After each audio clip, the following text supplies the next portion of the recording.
Welcome to shorthand helpline. Shorthand helpline में आप सभी का स्वागत है। तो चलिए स्टार्ट करते हैं। नेक्स्ट डिक्टेशन जिसकी स्पीड होगी 70 शब्द प्रति मिनट, 80, 90, 100 और 110 शब्द प्रति मिनट। आपकी स्पीड जितनी भी हो आप उसके अकॉर्डिंग डिक्टेशन लिख सकते हैं। तो सबसे पहले हम स्टार्ट करेंगे 70 शब्द प्रति मिनट का डिक्टेशन। स्टार्ट होगा 3 सेकेंड बाद। स्टार्ट।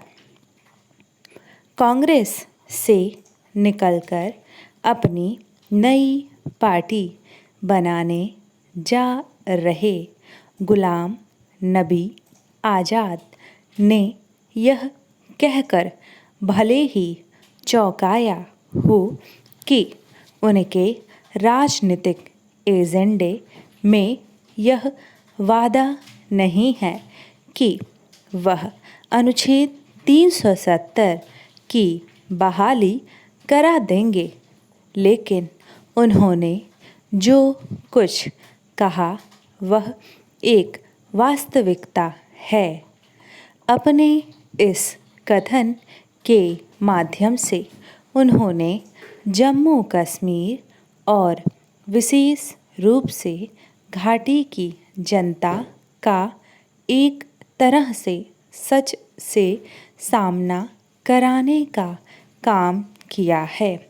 उनका यह भी कहना महत्वपूर्ण है कि अनुच्छेद 370 की बहाली का वादा एक झूठा वादा होगा।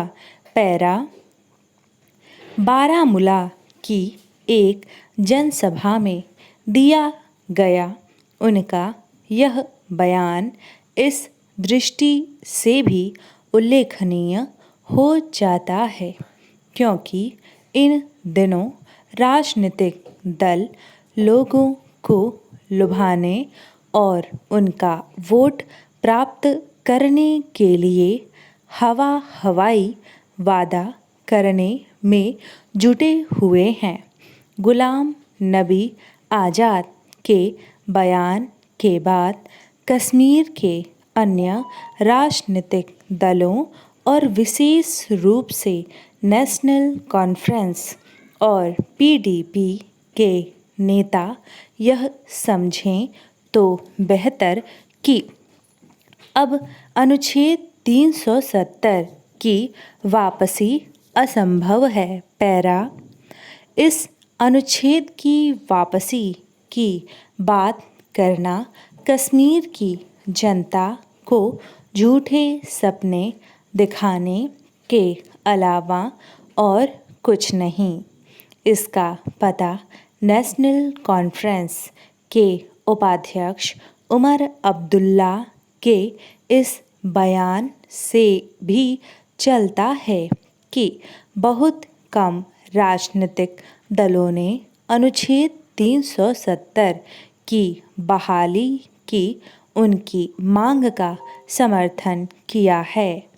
ऐसा इसीलिए है क्योंकि कहीं न कहीं अन्य दल भी यह समझ रहे हैं कि अब इस अनुच्छेद को वापस संविधान का हिस्सा नहीं बनाया जा सकता।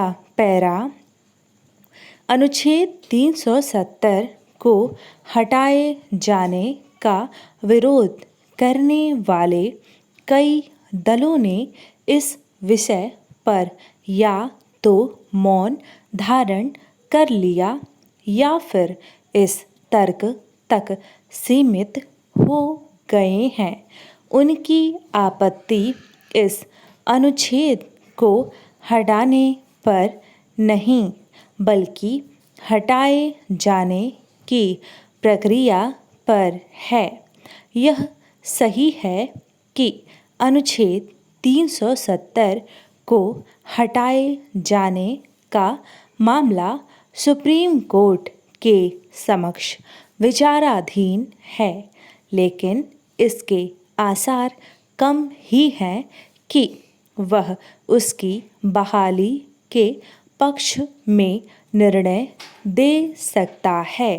पैरा इसका कारण केवल यह नहीं है कि अनुच्छेद 370 संविधान में एक अस्थायी अनुच्छेद के रूप में दर्ज था, बल्कि यह भी है कि वह जम्मू कश्मीर के दलितों, जनजातियों और गुलाम कश्मीर से जान बचाकर आए शरणार्थियों से न केवल भेदभाव करता था, बल्कि उनके अधिकारों पर कुठाराघात भी करता था। इसके अतिरिक्त वह एक देश दो विधान का पर्याय भी बना हुआ था। 70 शब्द प्रति मिनट डिक्टेशन समाप्त हुआ। अब बारी है 80 शब्द प्रति मिनट के डिक्टेशन की। तो चलिए स्टार्ट करते हैं 80 शब्द प्रति मिनट का डिक्टेशन। स्टार्ट। कांग्रेस से निकलकर अपनी नई पार्टी बनाने जा रहे गुलाम नबी आज़ाद ने यह कहकर भले ही चौंकाया हो कि उनके राजनीतिक एजेंडे में यह वादा नहीं है कि वह अनुच्छेद 370 की बहाली करा देंगे, लेकिन उन्होंने जो कुछ कहा वह एक वास्तविकता है।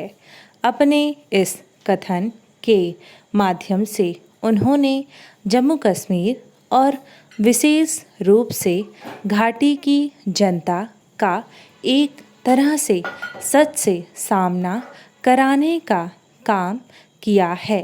उनका यह कहना भी महत्वपूर्ण है कि अनुच्छेद 370 की बहाली का वादा एक झूठा वादा होगा।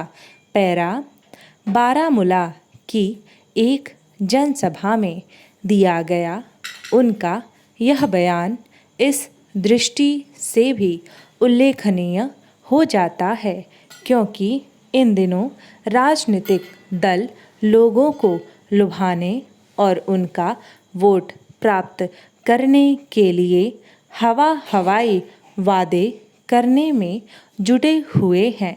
गुलाम नबी आज़ाद के बयान के बाद कश्मीर के अन्य राजनीतिक दलों और विशेष रूप से नेशनल कॉन्फ्रेंस और पीडीपी के नेता यह समझें तो बेहतर कि अब अनुच्छेद 370 की वापसी असंभव है।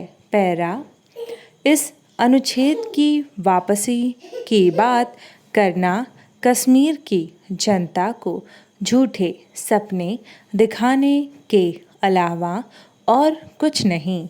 इसका पता नेशनल कॉन्फ्रेंस के उपाध्यक्ष उमर अब्दुल्ला के इस बयान से भी चलता है कि बहुत कम राजनीतिक दलों ने अनुच्छेद 370 की बहाली की उनकी मांग का समर्थन किया है।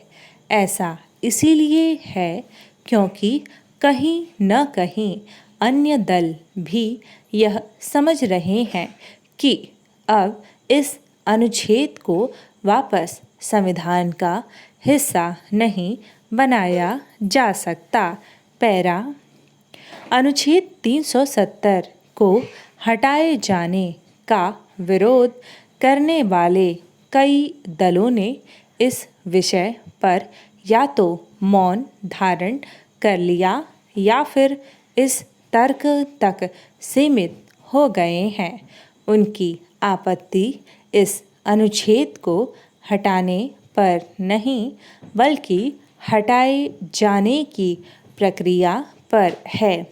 यह सही है कि अनुच्छेद 370 को हटाए जाने का मामला सुप्रीम कोर्ट के समक्ष विचाराधीन है, लेकिन इसके आसार कम ही हैं कि वह उसकी बहाली के पक्ष में निर्णय दे सकता है।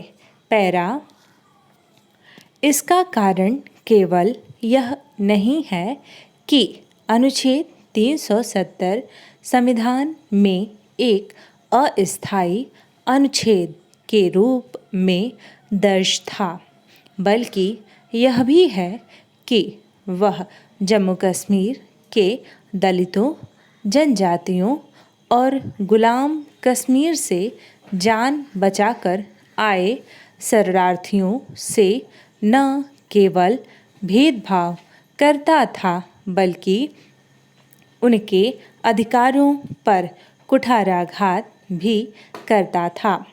इसके अतिरिक्त वह एक देश दो विधान का पर्याय भी बना हुआ था। पैरा यह भी एक सच्चाई है कि अनुच्छेद 370 उस अलगाववाद का पोषक भी था जिसने बाद में आतंकवाद को भड़काने का काम किया। निसंदेह इसमें कोई हर्ज नहीं कि जम्मू कश्मीर के राजनीतिक दल पूर्ण राज्य के दर्जे को बहाल करने की मांग करें, क्योंकि केंद्र सरकार भी यह कह चुकी है कि वह अनुकूल माहौल बनने पर जम्मू कश्मीर के राज्य के दर्जे को बहाल कर देगी।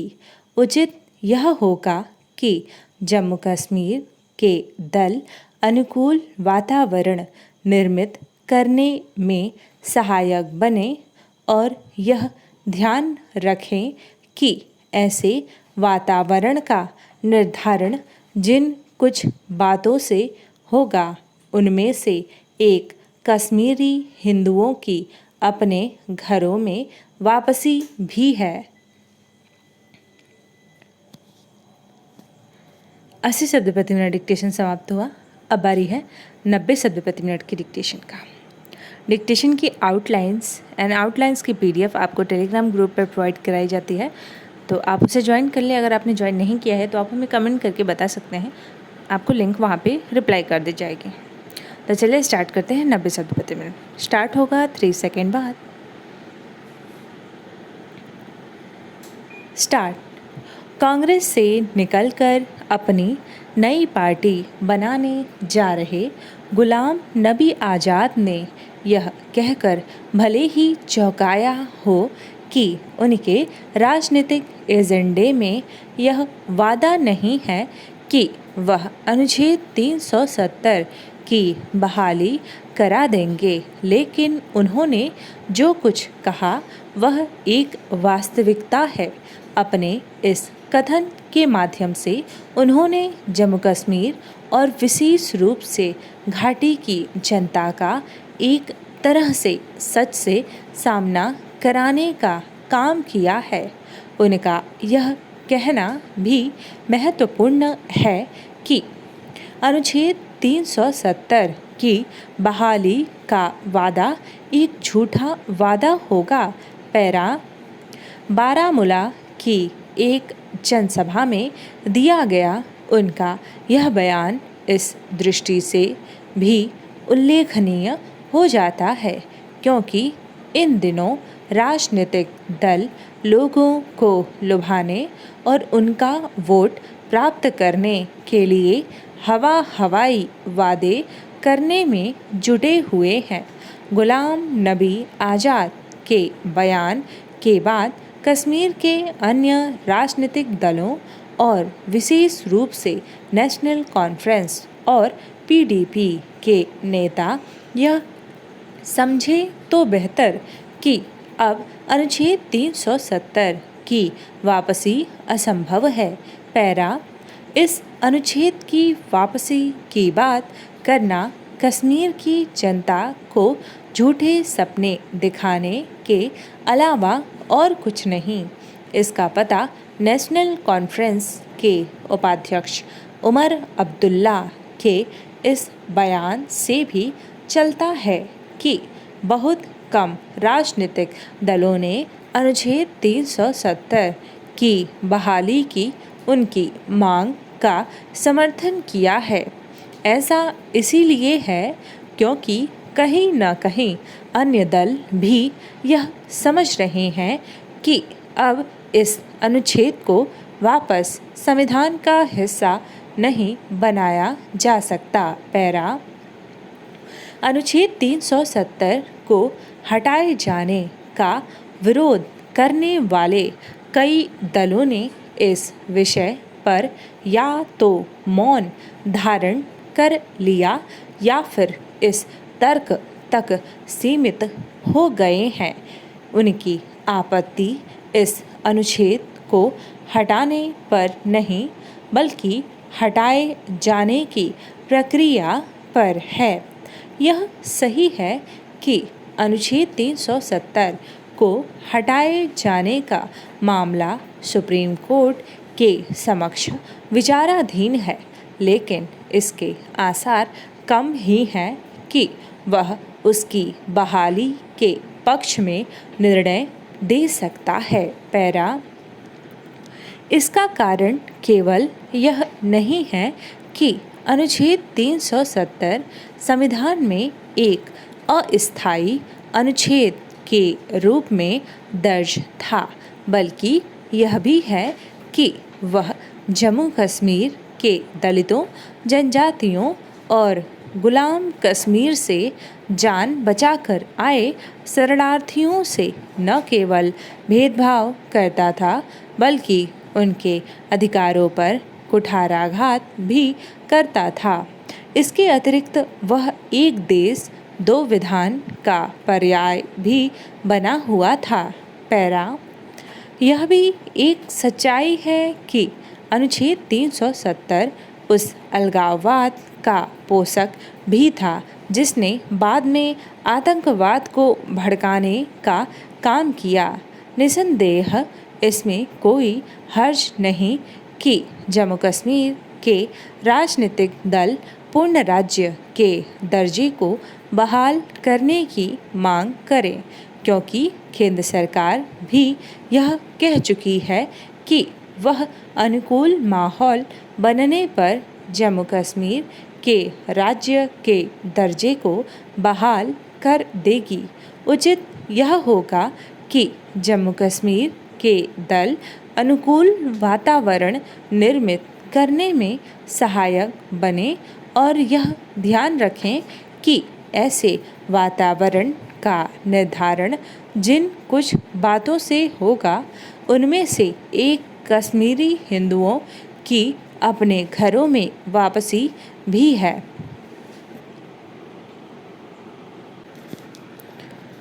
90 शब्द प्रति मिनट डिक्टेशन समाप्त हुआ। अब बारी है 100 शब्द प्रति मिनट की डिक्टेशन की। 100 शब्द प्रति मिनट और 110 शब्द प्रति मिनट जनसत्ता एडिटोरियल से लिया गया है। स्टार्ट। महारानी एलिजाबेथ सबसे लंबे समय तक 70 साल ब्रिटेन की महारानी रहीं। इस बीच उन्होंने देश और दुनिया में आए अनेक राजनीतिक उतार चढ़ाव देखे। कई ब्रिटिश उपनिवेशों को उजड़ते देखा तो अपने राजमुकुट पर उठते सवालों का भी सामना किया। अनेक बार सवाल उठे कि जब राजशाही समाप्त हो गई, लोकतंत्रीय व्यवस्था लागू हो गई, तब भी सर्वोच्च पद पर राजपरिवार के ही व्यक्ति को क्यों होना चाहिए। पैरा मगर ब्रिटेन के लोगों की निष्ठा अपनी रानी में बनी रही। कई मौक़ों पर उनके परिवार के सदस्यों को लेकर भी कुछ विवाद उपजे जिनसे उनकी छवि पर आंच आई, मगर वे उन सब से खुद को बहुत समझदारी से बाहर निकाल ले गईं। हालांकि लोकतांत्रिक व्यवस्था के बाद ब्रिटेन में सम्राट या सम्राज्ञी का पद सदा से शोभा का ही पद रहा है, मगर महारानी एलिजाबेथ द्वितीय न सिर्फ अपने देश की राजनीतिक गतिविधियों पर चुपचाप बारीक नज़र रखती थीं, बल्कि दुनिया के देशों की भी उन पर नज़र रहती थी। वे 3 बार भारत की यात्रा पर आई थीं। आज़ादी की 50वीं वर्षगांठ पर जब वे आईं तो बहुत साहस के साथ उन्होंने भारत के खिलाफ अतीत में हुई ब्रिटिश ज्यादतियों पर अफसोस जताया और जलियांवाला बाग भी गई थीं, जहां सैकड़ों निहत्थे लोगों को गोलियों से भून दिया गया था। पैरा दूसरे महायुद्ध के बाद दुनिया काफ़ी बदलने लगी थी। तब उन्होंने ब्रिटेन की राजगद्दी संभाली थी। उसके बाद दुनिया भर में मज़दूरों, किसानों, महिलाओं, दबे कुचले लोगों के अधिकारों के लिए आवाज़ें उठने लगी थी। ब्रिटेन भी उनसे अछूता नहीं था। राजशाही की जगह लोकशाही स्थापित हो चुकी थी, मगर ब्रिटेन के संविधान में चूँकि सर्वोच्च पद राज परिवार के उत्तराधिकारी के लिए सुरक्षित रखा गया है, उनका पद महफूज रहा। पैरा उन्होंने पूरी गरिमा के साथ अपने पद का निर्वाह किया, जबकि पिछले 70 सालों में ब्रिटेन खुद राजनीतिक, आर्थिक और सामाजिक रूप से काफ़ी बदल गया। यूरोपीय देशों के साथ उनके संबंधों में भी बदलाव नजर आया। रूस यूक्रेन युद्ध ने ब्रिटेन की पक्षधरता को भी प्रश्नांकित किया, मगर कभी उन्होंने ब्रिटिश सरकार के किसी फैसले में उन्होंने किसी प्रकार की दखल अंदाजी करने या अपनी कोई सलाह देने की कोशिश नहीं की। पैरा दरअसल लोकतांत्रिक व्यवस्थाओं में भी अलग अलग देशों में अपने प्रथम नागरिक के पद को लेकर अलग अलग नियम, कायदे, परंपराएं काम करती आ रही हैं। कई जगह जहां निर्वाचन के माध्यम से भी सर्वोच्च पद तय होता है, वहां भी वह अक्सर शोभा का ही पद होता है।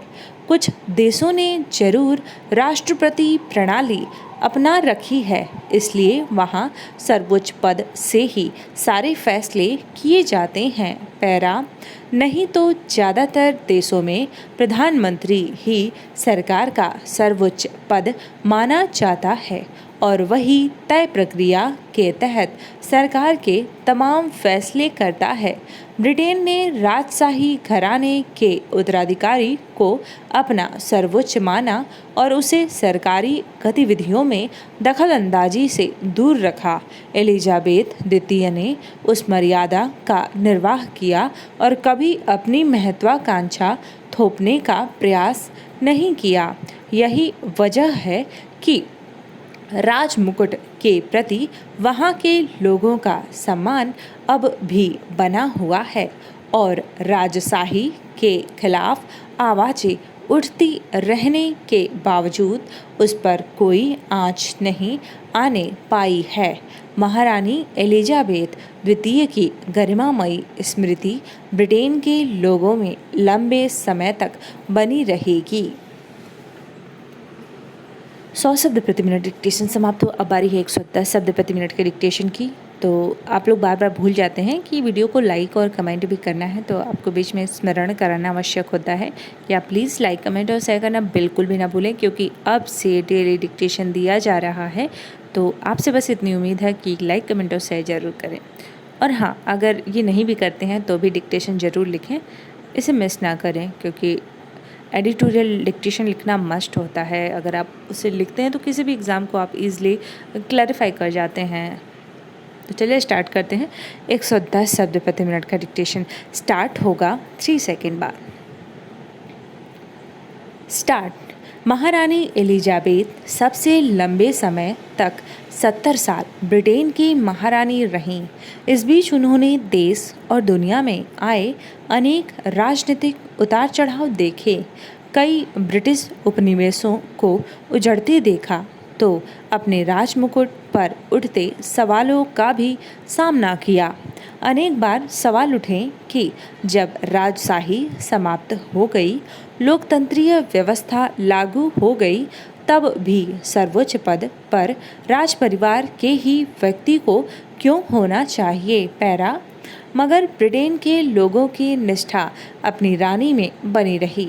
कई मौक़ों पर उनके परिवार के सदस्यों को लेकर भी कुछ विवाद उपजे, जिनसे उनकी छवि पर आंच आई, मगर वे उन सब से खुद को बहुत समझदारी से बाहर निकाल ले गईं।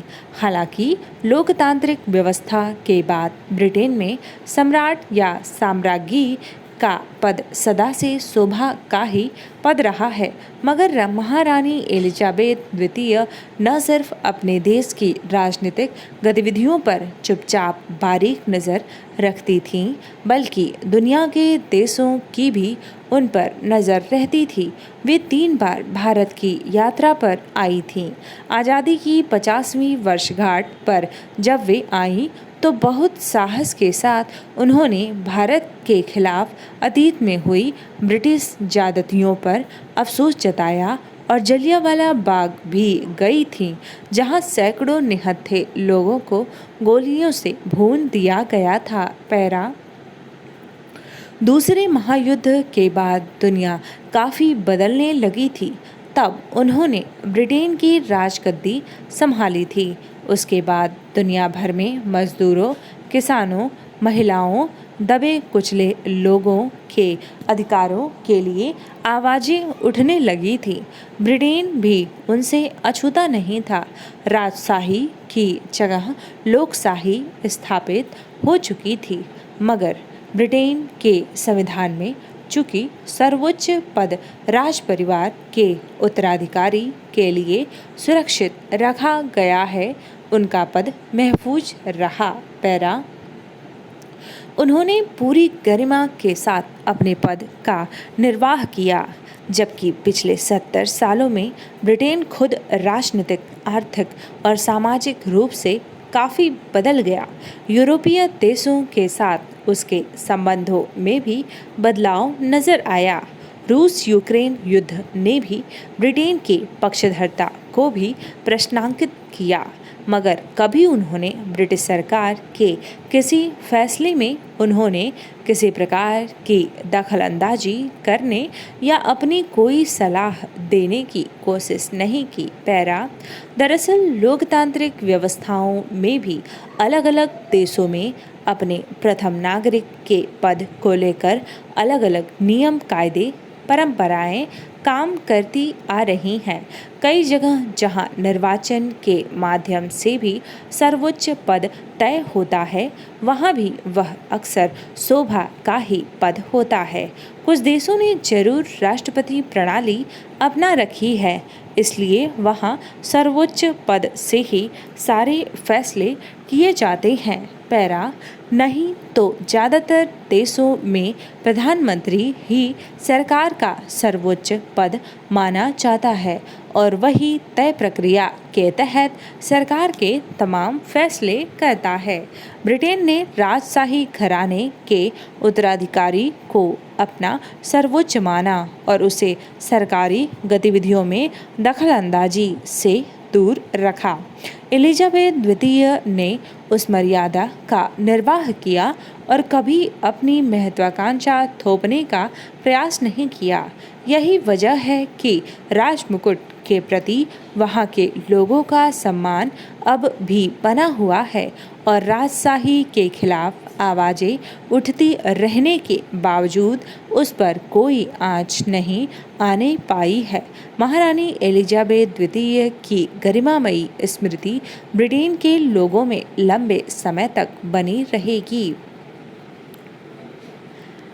डिक्टेशन समाप्त हुआ। आई होप आप सब लोगों ने लिखा होगा। अगर नहीं भी लिखा है तो जब प्रीमियर समाप्त हो जाए, आई थिंक 30 मिनट बाद, तो आप फिर से प्ले करके फिर से लिख सकते हैं और अपनी मिस्टेक्स को कम कर सकते हैं। क्योंकि क्या होता है, एक बार लिखते हैं तो कुछ ज़्यादा मिस्टेक्स आती हैं, तो फिर उस मैटर को आप दोबारा लिख सकते हैं। इससे आपकी प्रैक्टिस और अच्छी होगी। तो चलिए मिलते हैं नेक्स्ट वीडियो में। टिल देन अपना और अपने परिवार का ख्याल रखिए और वीडियो को लाइक, कमेंट और शेयर जरूर करिएगा। धन्यवाद।